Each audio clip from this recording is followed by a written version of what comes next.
Welcome, everyone. I'm going to start with a story. We've heard a lot of stories this week about patients who have motivated us to get into the field. And 11 years ago, I was sitting in an academic office in a university in Australia when I got a phone call from a man named Stephen Damiani.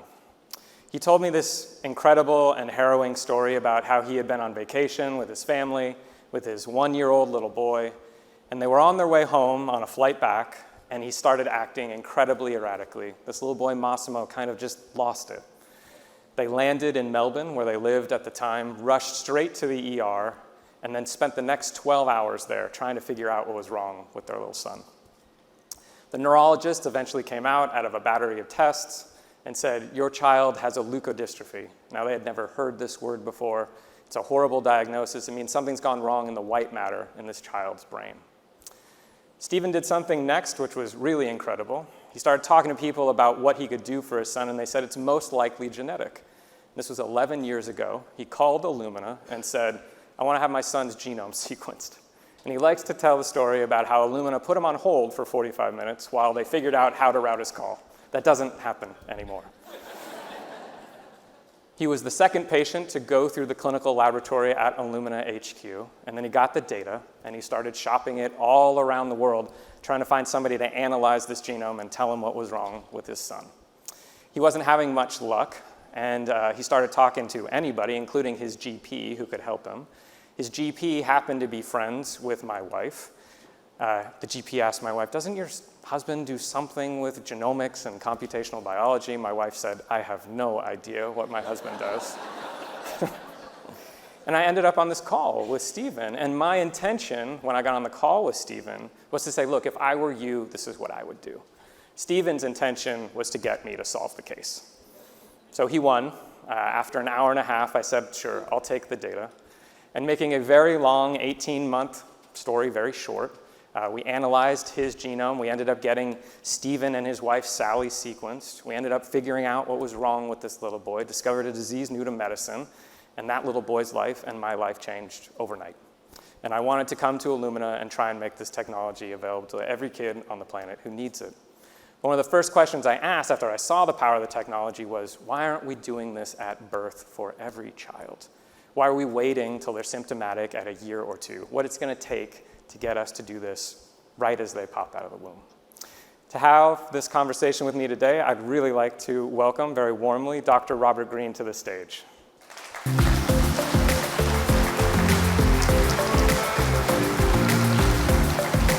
right, it's going to be fun. So, Robert, you've been working in this space for quite some time. You have a really unusual background in terms of the first set of training you did and the second set of training you did. Just walk us through how you got to this point in your career. Sure thing, Ryan. Thanks for having me. And I have the zeal of the recently initiated because I started off in neurology, and I got interested in the opposite side of the spectrum, Alzheimer's disease. And from there, got interested in ApoE and returning ApoE to family members of patients with Alzheimer's disease. By the way, when we started that, people said that was a terrible thing to do. And then I retrained in genetics. Along the way, I got a degree in epidemiology and public health, and then I retrained in genetics pretty late in my career, and actually had to start at the bottom and climb my way back up the academic pyramid again. How's that gone? Have you done? I'm still working on it. So I think, we're hearing a lot more about universal newborn screening. I think it's gone from an idea that was borderline anathema to something that I think many of the people in this room are very excited about. Maybe talk a little bit about if you share that enthusiasm, if you think the time is right, and if it is, why now?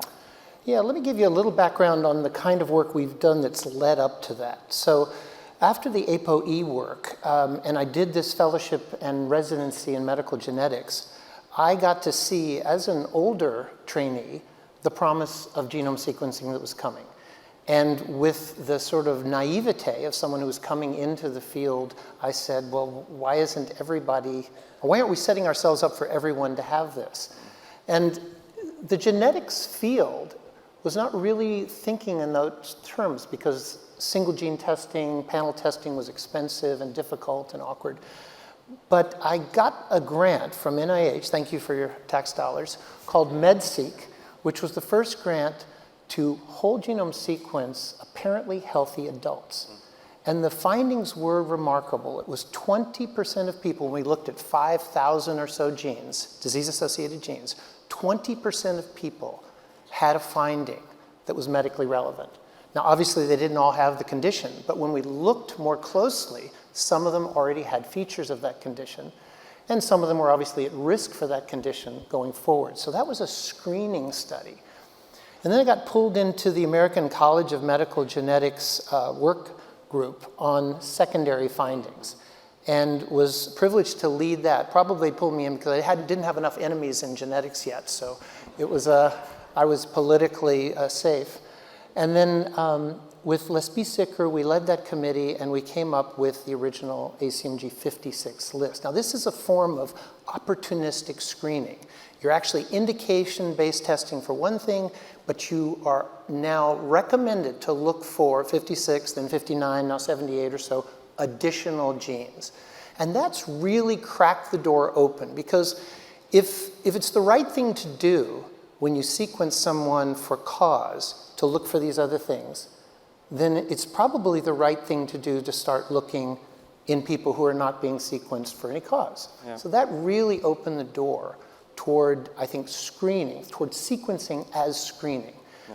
And from there, we wrote a grant called BabySeq, which we'll be talking about a little bit further. And that's been the journey that's gotten me here. Yeah, so let's go straight to BabySeq, because I did my homework last night. It looked like the first patients came in of May of 2015, so quite a long time ago now. So maybe you can tell us about what you learned in the BabySeq program, because to my knowledge, it was the first time that anybody started really asking the question, can we and is it responsible to look at a wide variety of indications in newborns and return those results? Yeah, that's right. And you yourself had an experience, or many experiences, where people were sort of shocked and appalled at some of the ideas that you had early on, right? You told me about some of those? Yeah, well, after, I think very naively, after Massimo's diagnosis, I came to Illumina to try and make this tech available to everybody, and started going to some of the meetings around the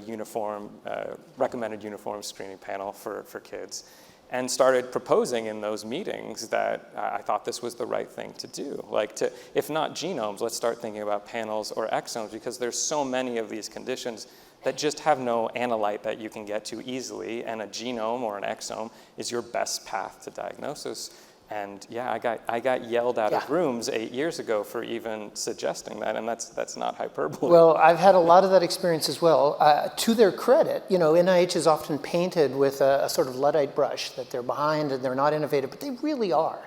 And they put out this call for newborn sequencing possibilities, and there were four grants funded. And ours was the one that was the most comprehensive sequencing of apparently healthy infants. And I have to tell you, when we went to conferences and meetings, and still to this day in some venues, there are people standing up saying this is unethical, it's inappropriate, we don't have enough knowledge, we don't have enough evidence, you shouldn't be doing this. And what I try to tell them is we're not doing it, we're investigating it, and that's kind of the point. And so BabySeq was launched back in 2015. At that time, it was felt really perilous. We had 2 IRBs, we had a superordinate ethics board, we had the FDA looking down on us, so it was pretty scary. Yeah. So how'd you get over some of those challenges? Like, how did you get the NIH and the community at large to start to think about this creatively and more supportively? And what did you find that has helped move the field forward since? Well, the team we pulled together with that first BabySeq with Alan Beggs and Amy McGuire and these various teams, really multidisciplinary teams, really made a difference. We were thoughtful, we were careful, and we were really persistent. I mean, when an IRB doesn't want you to go forward, you can just be frozen in place for a long, long time. So we were really persistent, and we decided, though, that this was the right place to look for harms. Mm-hmm. Now, many of the benefits of when we imagine this dream of sequencing apparently healthy babies and following them for the rest of their life for any risk factor we might find, many of the opportunities for outcomes come years later. An NIH grant is 3, 4, or 5 years long. So one of the things we did was really focus on whether we could detect harms, and that was both the medical harms, behavioral harms, and economic harms is what we looked at. So that's what we focused on in BabySeq-1. Now the trade-off, we did a really good methodology. It's an intervention, so we did a randomized controlled trial. Half of the families got sequencing and half of them did not, but they had all volunteered. Because people who volunteer for this and the people who are going to be the early adopters are going to be different than the people who come on later or who never want to do it. Yeah. So we randomized that, and we ended up enrolling 300 families, pretty small sample size, but really rigorously studying them with that methodology. And did you see some benefits to some of these patients? We really did. I mean, what was surprising, a couple of things were surprising. First of all, on the behavioral front, I can't tell you how much ink has been spilled talking about the distress that finding mutations in your children are going to cause. Now, I don't want to get cavalier about that in any way, shape, or form. Of course, it can cause distress. Yeah. But the randomized controlled trial methodology allowed us to use validated scales of anxiety, depression, parent-child bonding, and actually compare that and publish that last year in JAMA. And there was literally no difference between the people who were sequenced and the families who were not sequenced, or even the subset of people in whom we found a monogenic disease risk. And you know what that percentage was? 11%. 11% of these apparently healthy babies, when you looked at 1,000 genes, had a monogenic disease risk, either a dominant pathogenic or likely pathogenic variant, or two biallelic mutations. So one of the things we talked about prior to getting up here was the fact that if you're testing a child, you're really not just testing the child, you're testing the family. That's right. So can you talk a little bit about, like, when I just said, what does that mean? How should we think about kind of the ancillary effects to the family of this kind of testing? And we've talked a little bit about the hazard, but how about the benefits? Like, what can happen for that family if you're able to get a newborn sequenced and make some of these findings? So by this time, we've been able to follow those babies for sometimes 5-6 years. Yeah. And the first important lesson was that 4 or 5 of them, so about a quarter of the ones in whom we found a mutation, already had clinical features of the underlying disease, but none of them had been recognized yet. So this is a little different than screening as something really that's future forward. This is really screening to discover either unrecognized or misrecognized features that are already there. For example, a beautiful little girl with a elastin mutation, which is associated with aortic stenosis. Normal heart sounds, normal skin color, but when we did an echocardiogram to follow up on that, that aorta was absolutely abnormally narrowed. And what that means is if, maybe you don't do anything now, but if that little girl starts fainting on the playground, you have something immediately there to point to. Another little girl with a partial biotinidase deficiency that we actually wrote a whole paper about had passed newborn screening ultimately, and then had a 40% of the enzyme level. So we're not sure if, certainly that baby's not going to get a full biotinidase deficiency syndrome with seizures and intellectual delay, but that baby could have a drop in 10 or 15 points of IQ and nobody would ever know. That baby's now on a simple vitamin supplement with her yogurt, which she loves. Her brother's jealous that he doesn't get to have his medicine every day. And we've taken care of that in a very safe way. So there are potential benefits. There are other we found other pediatric cancer risk factors, and we even found adult risk factors, which was pretty controversial in that we were even looking for those in our BabySeq population. So let's talk about that, because that has been controversial. So why do you think we should be looking for adult onset conditions in newborns? I'm not sure we should start off that way. Okay. I think we did it in BabySeq because we had this wraparound safety net. And if you're going to do something, in a research project with a lot of monitoring, that's where you want to push the boundaries and ask, do we find harms? Ultimately we could ask, we'll have to wait for these kids to grow up and ask, did you mind that we found this BRCA2 mutation in you? And by the way, 3 out of the family members of the babies with late onset cancer predisposition have already had risk-reducing surgeries. We have saved the lives of some of these babies' family members. And I don't know, I think that's a good thing. Yeah.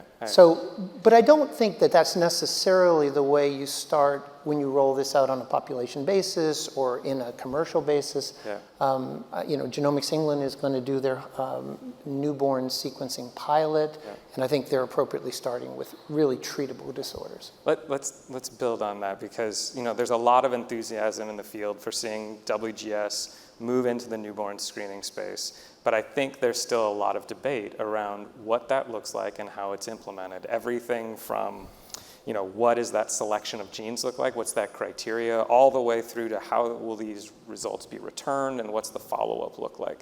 So if I gave you a magic wand and you could say, okay, this is how we're going to do it, what would it look like? What do you think the right way to think about implementation of this is? The term Wild West often gets used with genomics, and I think this is going to be another one of those areas. But I think we'll find that Genomics England picks up a list of about 200 genes. I think we'll find that Rady's Beginnings Project picks up a list of 200 to 300 genes. Yeah. We're looking at how to expand BabySeq with a treatable list of 200 to 400 genes. Yeah. So I think there's going to be some gradual consensus on a set of genes that are absolutely treatable today. Yeah. But this reminds me of a sort of taxonomy problem, which is when we say actionable, when we say treatable, we really could be meaning very different things, And I've tried to train myself to mean treatable, meaning there is a treatment that cures it or biologically slows down the progression. Yeah. Manageable means there is surveillance or some sort of symptomatic benefit with people with early symptoms.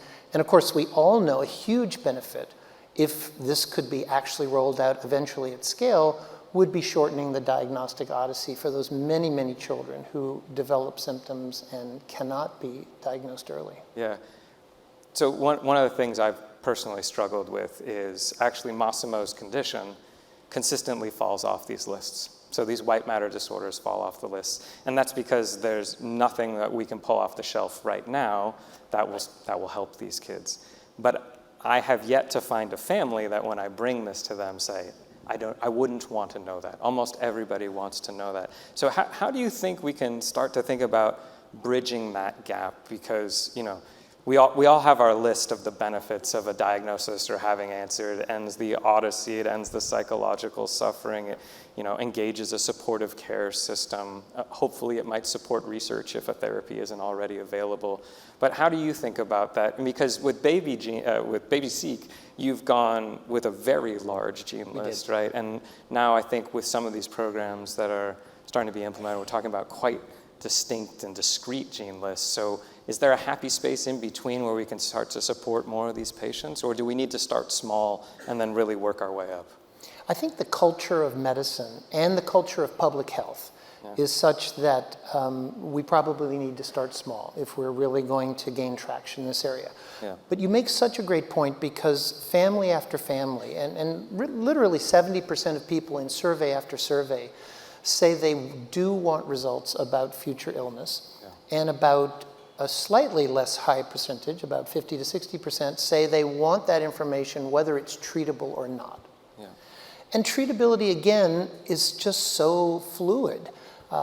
You can manage all sorts of things like those families if you knew early enough. Yeah. And you can know what to expect, and you can prepare, and you can enrich environments, and you can, get specialties in order, and you can even do things like, invest in companies and build your own cures. If you're somebody like Sonia, who we heard this remarkable story of her prion risk.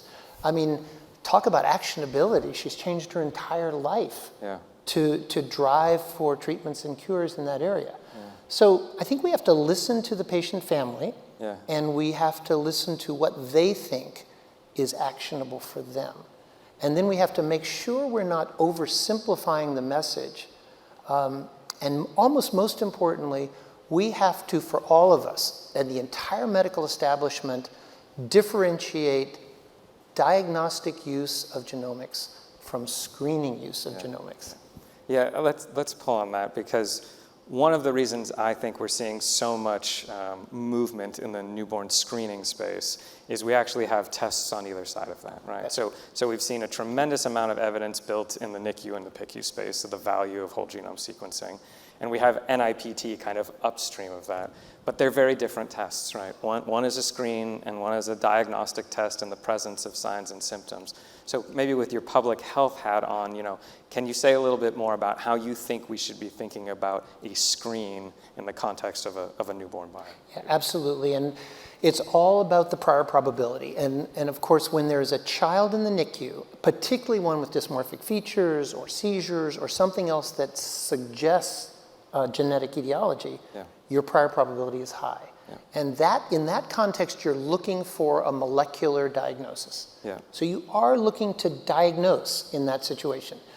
But in the conventional newborn screening world, the state-mandated universal screening that almost every baby in the United States gets, you're actually evolving a risk strategy, and you're trying to find those babies that you then follow up on to decide if they need treatment or not. And many of them do not. For some of those newborn screening tests, it's 8 false positives, or it's 8 flagged positives, of whom only 1 goes on to develop the disease.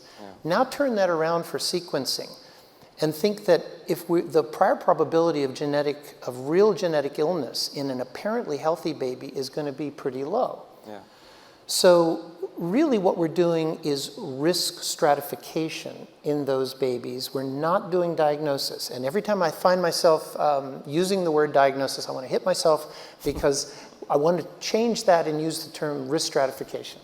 And I would really suggest we all try to adopt that, because it'll help our thinking. It's a really different context. I think it's okay if you hit yourself. Okay, Maybe thanks. Don't have anybody else hit you. I want to pull on 2 more threads here as we kind of move into the last 5 to 6 minutes of our conversation, and 2 very different things. One is challenges.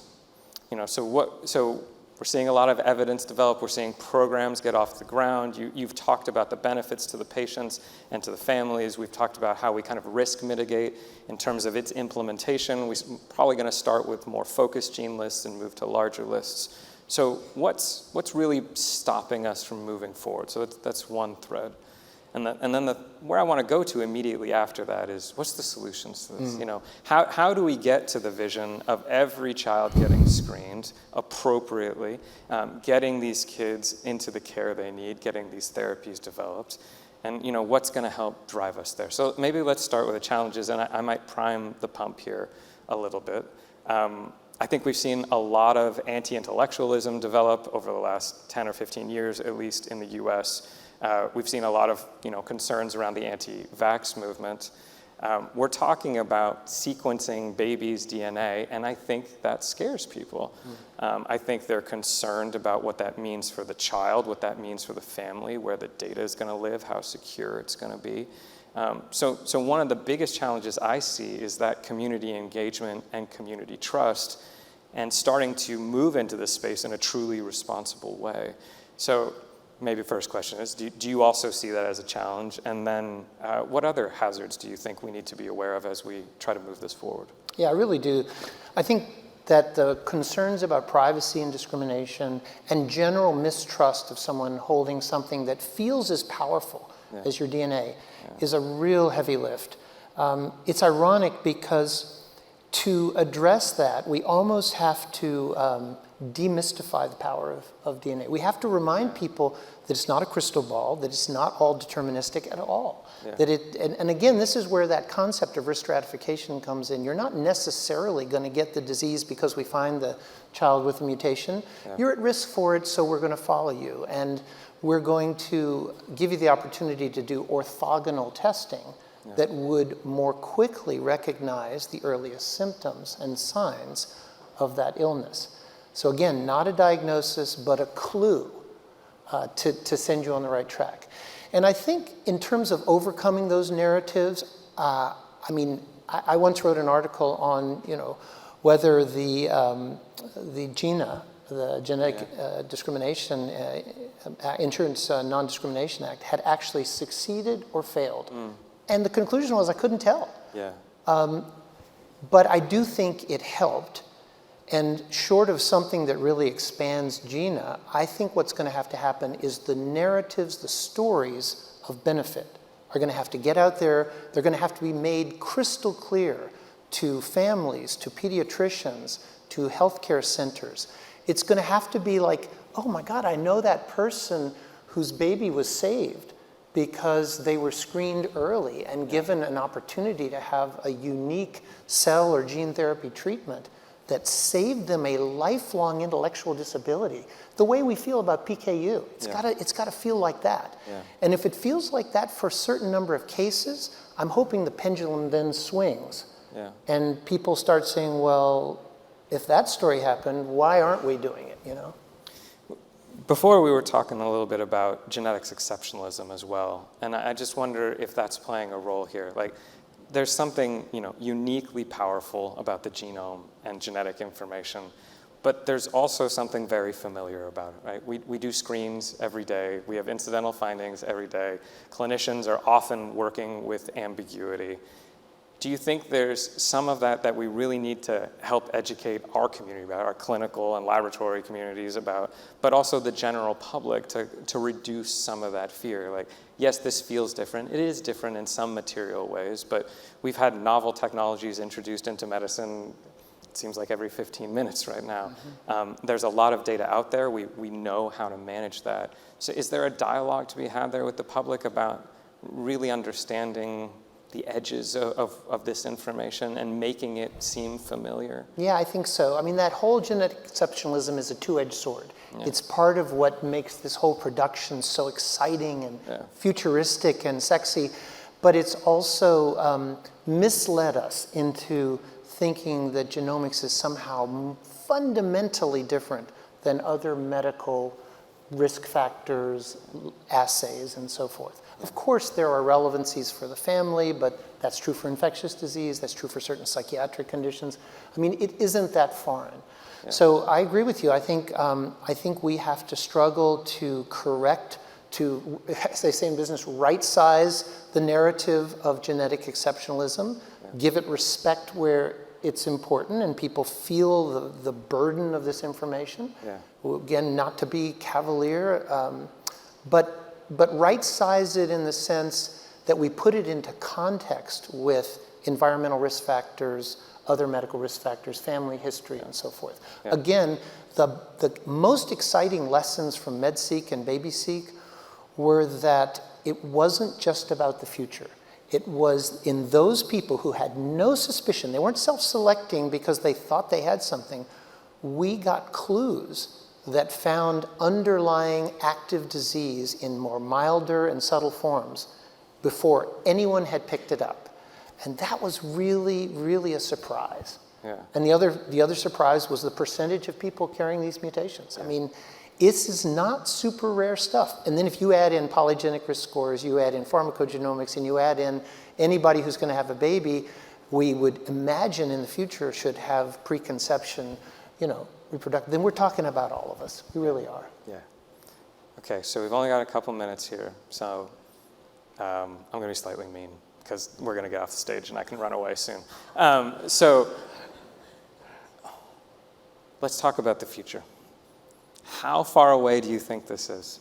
How far away are we from actually seeing this implemented in care on a daily basis? And what are those 3 or 4 steps you think we need to take as a community to get there? Because I'm gonna go out on a limb and suggest that most of the people in this room would like to see this happen, but we want to see it done well. So lay it out for us, Robert. Like, what's the path to make this happen as quickly as possible? But with the patient in mind, with doing it right in mind, with creating robust systems in mind. I think there's a tension, a creative tension, hopefully, between universality, equity, and autonomy. The newborn screening system, the state-mandated newborn screening system, is a public health triumph because it covers everyone. It's inexpensive. And a system is in place. It's way more than a test. A system is in place to capture the people who are flagged positive and with some flaws, but still amazingly well, follow up on them, get them the treatment they need. It's clear, particularly from this weekend, that we will have the technology. As we used to say on the $6 Million Man, we have the technology. But what we are lacking is the wraparound. And I think the creative approaches to the consenting, the enrolling, the education, the framing, and the disclosure and treatment are going to be what we need. Now, I think individual health systems are moving this direction, but I think that they're going to lead the way. Some employers are moving in this direction. I think they're going to lead the way. I think our medical system writ large, our conventional reimbursers, I think they're going to follow. So, but we can all do this. We can all find stories like your story at the beginning. We can tell those stories to our colleagues and friends. We can appreciate that this is a complex, ethically laden area without insisting that it's so far in the future that we can't touch it. That's beautiful. So what I'm hearing really is the call back to something Francis said, which is this is up to us, right? And it's up to us how quickly we get there. We're right at the beginning of this, but we can help build the systems that actually make this possible for all these patients and really reduce a tremendous amount of suffering. I think so. Yeah. I'm looking forward to it. It's a great place to end. Thank you all for listening. Thank you, Robert, for joining me. Great dialogue.